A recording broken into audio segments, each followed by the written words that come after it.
J'ai eu le privilège de faire la première édition, d'y participer. Et j'ai tellement emballé que j'ai voulu faire la deuxième. C'est la passion qui fait qu'on est là cette année de nouveau. Parce que c'est fantastique. J'ai découvert la Terre l'année dernière, j'ai pris un pied d'enfer. On peut voyager et faire ce genre de rallye qui est toujours exceptionnel. On élimine le stress français et on vit au Maroc pour se faire plaisir.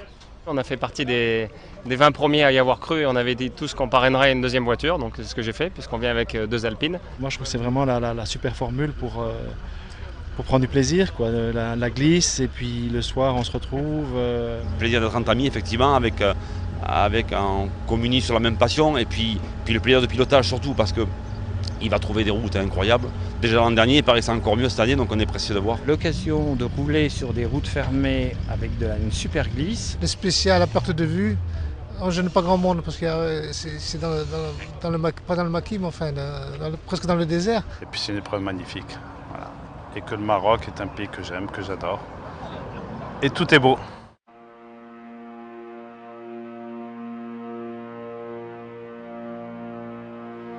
Que dire de plus au départ de cette seconde édition d'un rallye incontournable pour tous les constructeurs du championnat du monde dans les années 70.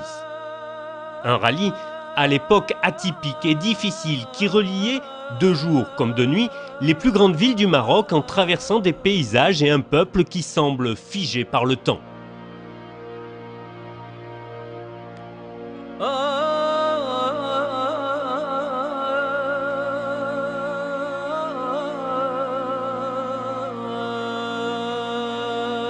Côté plateau, la qualité et la diversité sont au rendez-vous avec les Porsche du team Chronos pour Grégoire de Mévius et Jean-Pierre Mondron.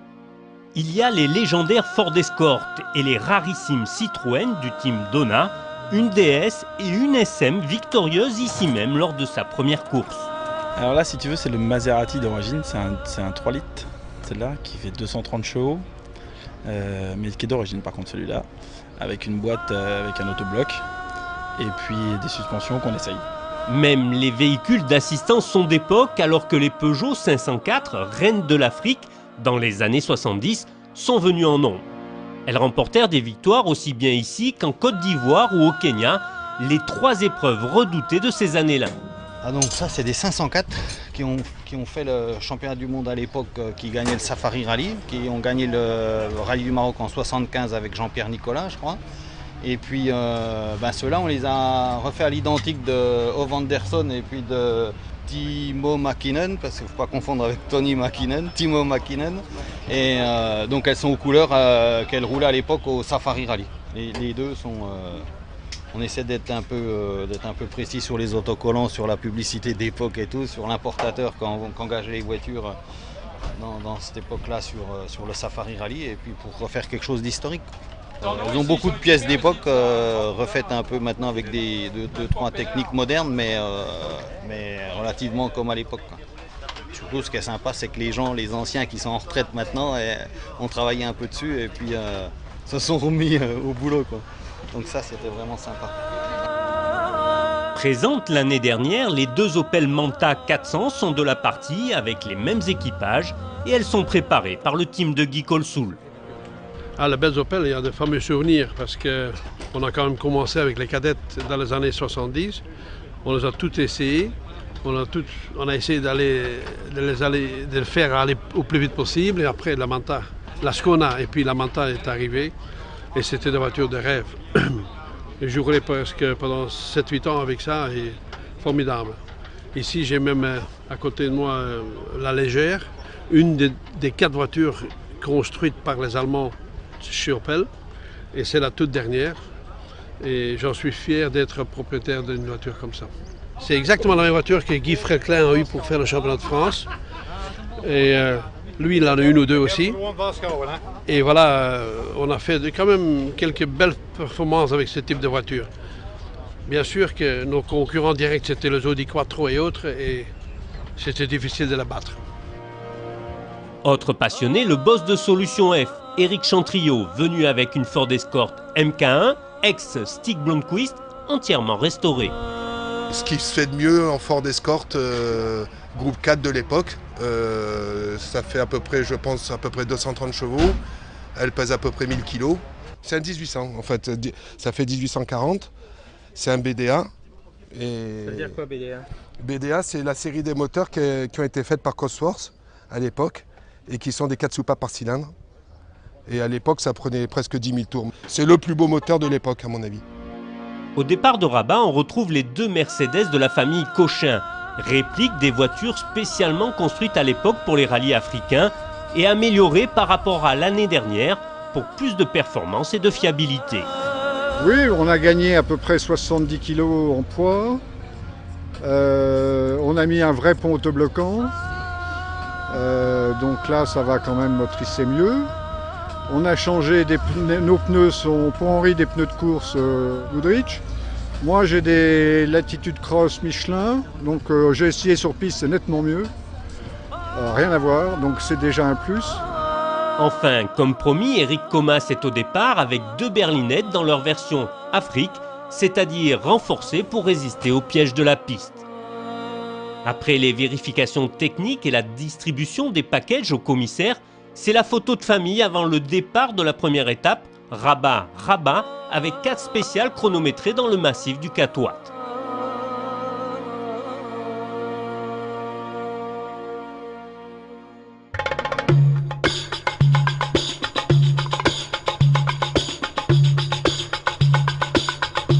La particularité du rallye du Maroc historique, c'est bien la course contre la montre. Et au départ du premier chrono, la tension est palpable.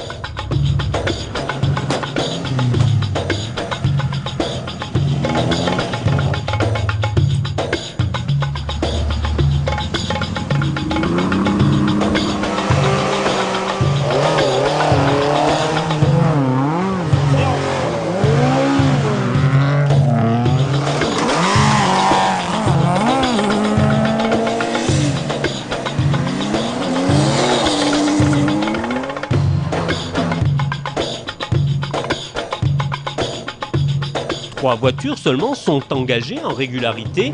La DS des époux Lavenant prend rapidement le meilleur sur la petite Alpine de Bernard Péné. La 310 de Jean-Yves Cagnac est ralentie par une légère sortie de route.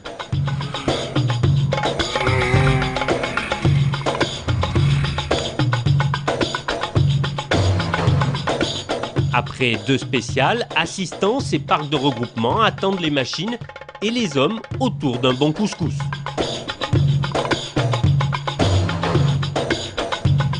Les nombreuses 504, qu'elles soient berlines, 4 cylindres ou coupées V6, se montrent à leur avantage, et notamment celle de Bernard Baril et Michel Faro, qui échangent le volant selon les jours.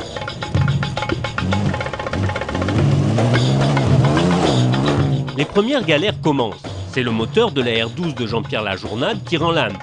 Problème de boîte de vitesse pour la R5 de Jean-Pierre Manzagol et sortie de route pour la Porsche de Michel Tirabassi. On est tombé en panne d'essence à côté de la Visa, donc on a fait un petit échange, on a dit voilà, vous nous donnez de l'essence et on vous traque pour vous sortir de la spéciale. Bah c'est plutôt sympa les Citroën qui aident les Peugeot les Citroën, ça reste dans la famille. Voilà ce que s'entraider veut dire en historique, mais pour certains, ça sent déjà la Lali.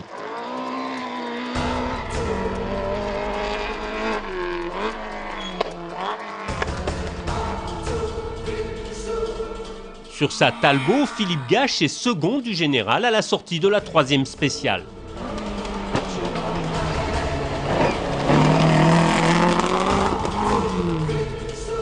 C'est fini pour cette année. Le moteur a cassé sur la Sunbib alors que c'est le pont qui retarde l'escorte d'Éric Chantriot.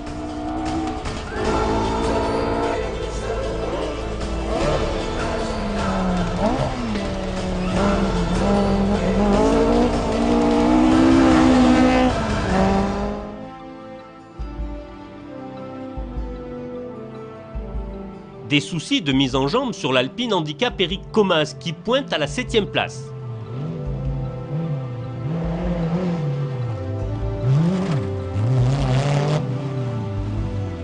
Il est devancé par la Citroën Proto de Frédéric Donat.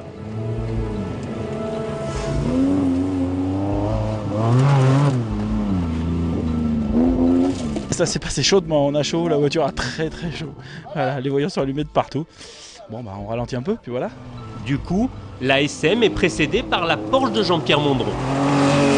C'est une autre 911 qui occupe la dernière marche du podium provisoire, celle du Belge Jost van Kouwenberg, plus habitué au rallye raid.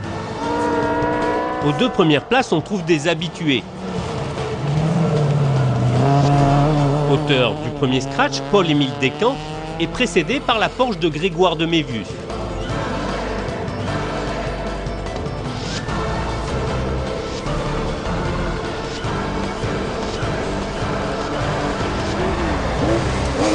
Les leaders du rallye de retour à Rabat pour une assistance bien méritée.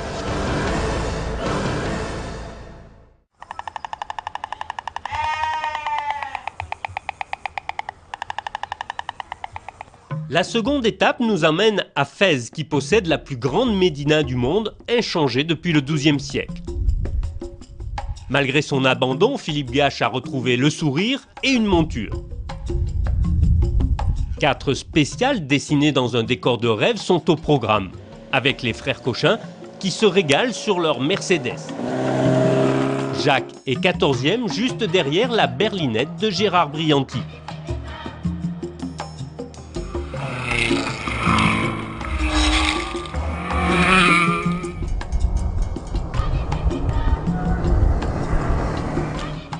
Pour la deuxième fois, le fils de Picasso, Claude, participe au rallye sur sa Porsche. Bien décidé à remonter aux avant-postes, Éric Comas signe un 4e temps avant que l'autobloquant de l'Alpine n'en décide autrement.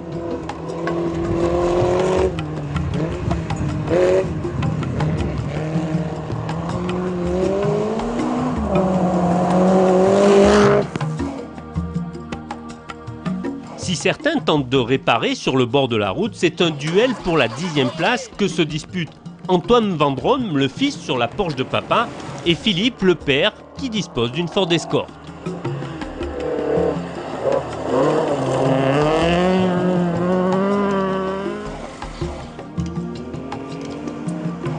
Beaucoup de Porsche dans les 10 premiers. Kurt Dujardin est 9e juste derrière le Corse Louis Antonini.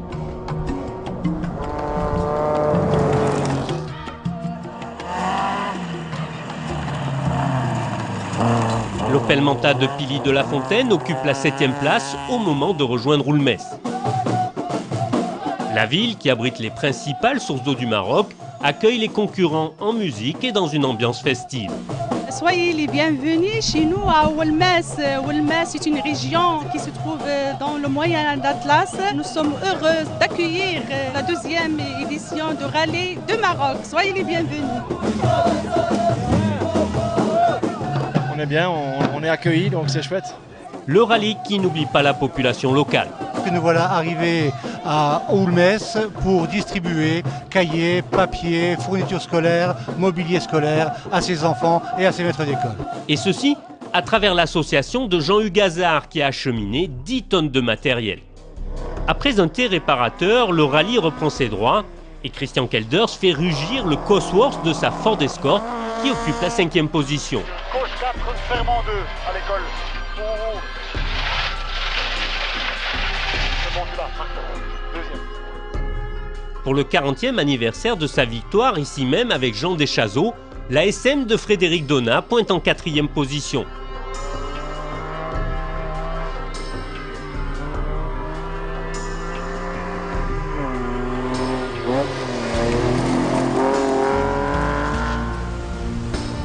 La Citroën est précédée par la Porsche de John van Kouwenberg.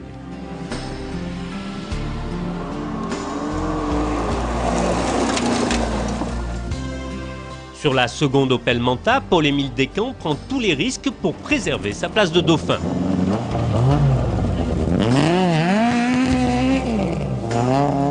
Dans un style parfait, Grégoire de Mévius accentue son avance pour entrer à Fès en confortable leader de ce rallye du Maroc historique.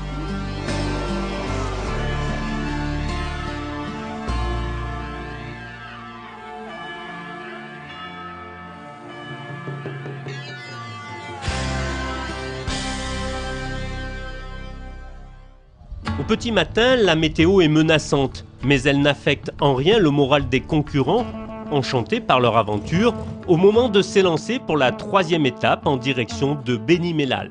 Très fatigante, très fatigante, mais bon, c'est du bonheur, qu'on ne va pas se plaindre. C'était vert, c'était magnifique, les moutons, tout, voilà, génial. On est là, c'est déjà beau, il y en a qui ne le sont plus déjà. Et encore plus beau que l'année passée, beaucoup mieux organisé, c'est génial. Aujourd'hui, Bernard va souffrir parce que c'est moi qui conduis, on fait un jour chacun. Donc on est surtout là pour rigoler, se faire plaisir.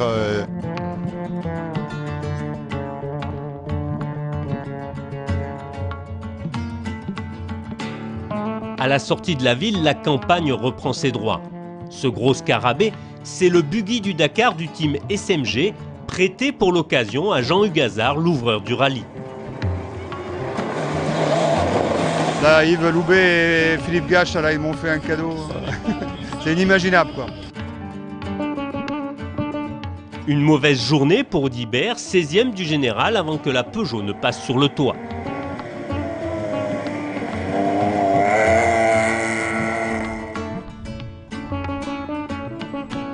Sur sa 504 bleue, Vincent Aubry pointe aux alentours de la 20e place, alors que Philippe Gervoson est 27e sur son Opel.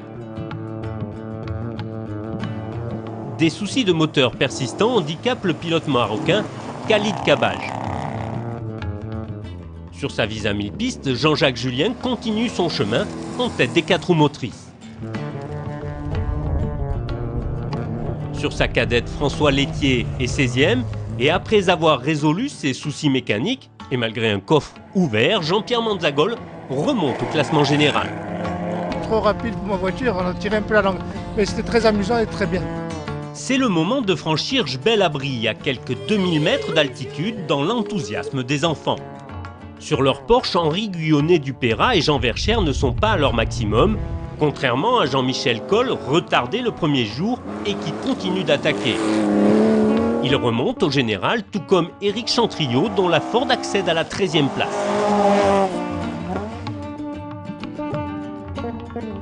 C'est la ville de Khénifra qui accueille l'assistance et le regroupement. Pointé hier en 9e position, Kurt Dujardin vient de perdre 3 places. Problème de carburation, avec la hauteur, la voiture ne tire pas. Une sieste réparatrice pour le pilote avant de s'élancer pour la dernière épreuve chronométrée de la journée.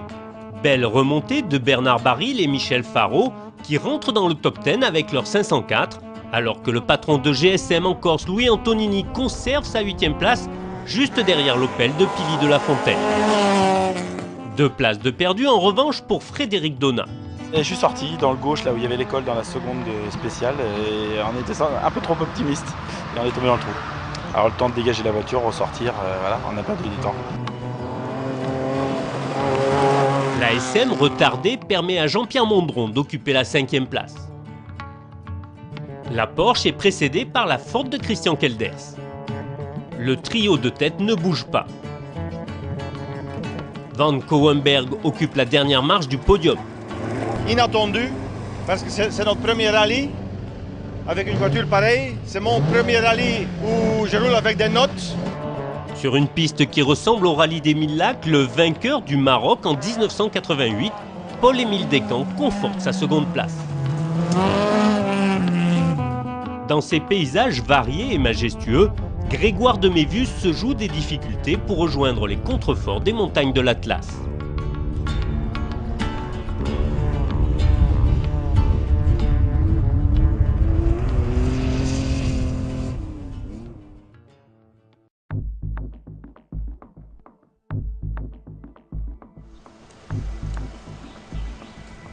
C'est sur le parvis du château de Beni Mellal qu'après une nuit de repos, les rescapés s'élanceront direction Ouarzazate aux portes du désert.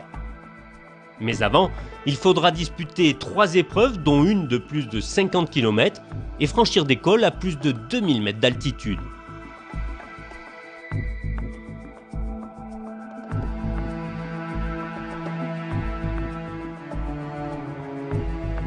En régularité, la petite Alpine de Bernard Péné est toujours de la partie et ferme la marche, alors que l'Alpine A310 de Jean-Yves Cagnac a crevé. La DS de François et Sophie Lavenant contrôlent, elle, la course. En compétition, coup de chapeau à Catherine Desbruyères, la seule femme pilote engagée, et qui terminera. J'ai l'apprentissage de la terre, c'est un peu difficile. Les pluies de la nuit ont rendu les pistes particulièrement glissantes et piégeuses. Mais Gérard Brianti, sur l'Alpine rescapée, continue de naviguer aux alentours de la 12e place. Pas très confortable par rapport à Mercedes ou autre voiture. Sympa, très sympa quand même.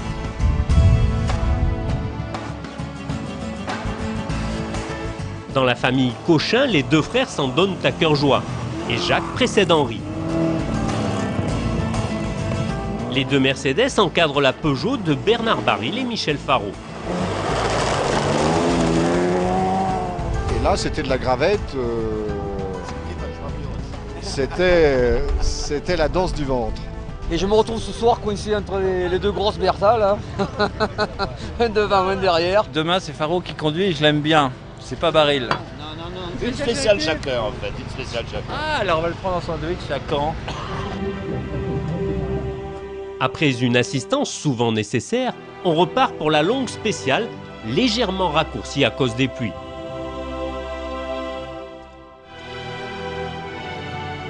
Mais pour les pilotes, c'est un véritable paradis que leur offrent les organisateurs.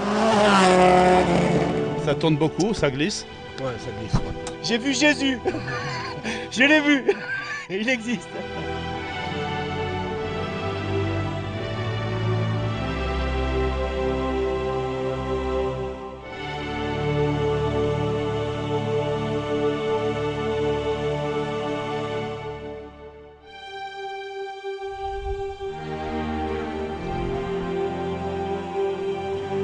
Dans le team Chronos, on alterne le chaud et le froid. Jean-Pierre Mondron est contraint à l'abandon, mais Grégoire de Mévus signe tous les scratchs de la journée, accentuant son avance en tête de la course. C'est beau parce qu'en plus, à cause des pluies, il y avait du technique, tu vois, il y avait des ornières un peu.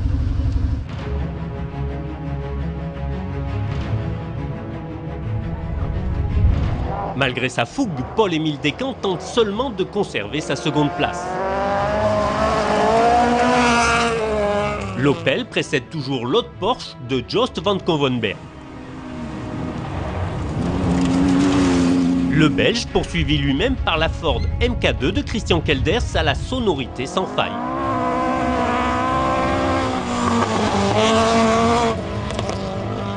Ça tourne. Ça arrête pas de tourner. J'ai fait un tête à queue. On gagne 6 secondes sur la Porsche, mais on perd sur la montre.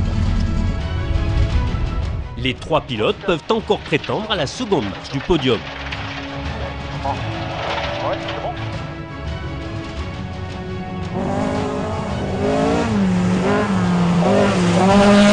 « 25 secondes, il m'a repris ce matin. On avait une 20, donc on était à peu près à 55 secondes. Je pense que j'ai perdu beaucoup de temps. 60 km, 26 secondes, c'est faisable. Et difficile de savoir qui aura le meilleur morceau, mais ce qui est sûr, c'est que l'assistance avant la nuit de repos à Ouarzazate est la bienvenue pour les pilotes et les mécaniques.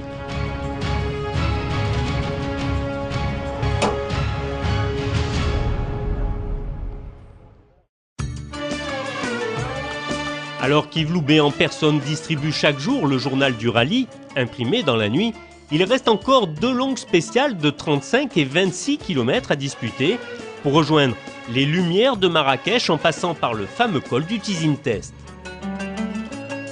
Tizin Test, c'est le Turini du rallye du Maroc, c'est là où l'histoire, mais avec un grand H, s'est écrite. Mon rêve serait de faire en épreuve spéciale la montée du Tizin Test, qui est vraiment une route fantastique.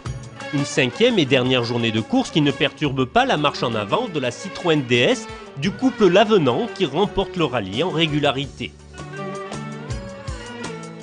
Dans leur duel père-fils, c'est finalement le fils Antoine qui s'impose face à Philippe et l'ambiance est festive à l'arrivée de l'ultime chrono. Et on a gagné au moins 2 places. Malgré une bouteille d'eau coincée dans les pédales qui le propulse dans un champ, Billy de la Fontaine rentre dans le top 10 et félicite l'organisateur à sa manière. L'Opel est devancé par la SM de Frédéric Donat qui laisse sa 5e place à Louis Antonini. 2 roues crevées, putain. C'était fabuleux. Duel sans merci pour la dernière marche du podium entre Christian Kelders et John van Kowenberg.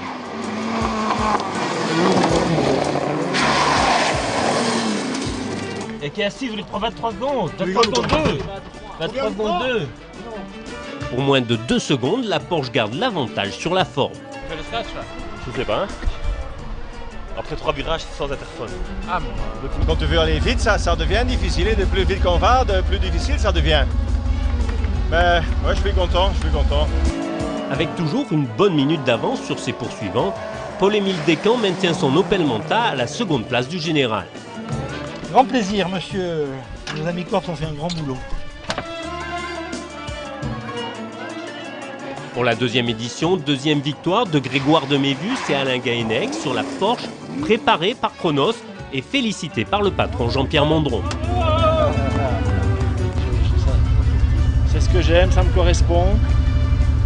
Et puis avec Yves, c'est une bonne ambiance globale, donc c'est chouette, c'est vraiment chouette.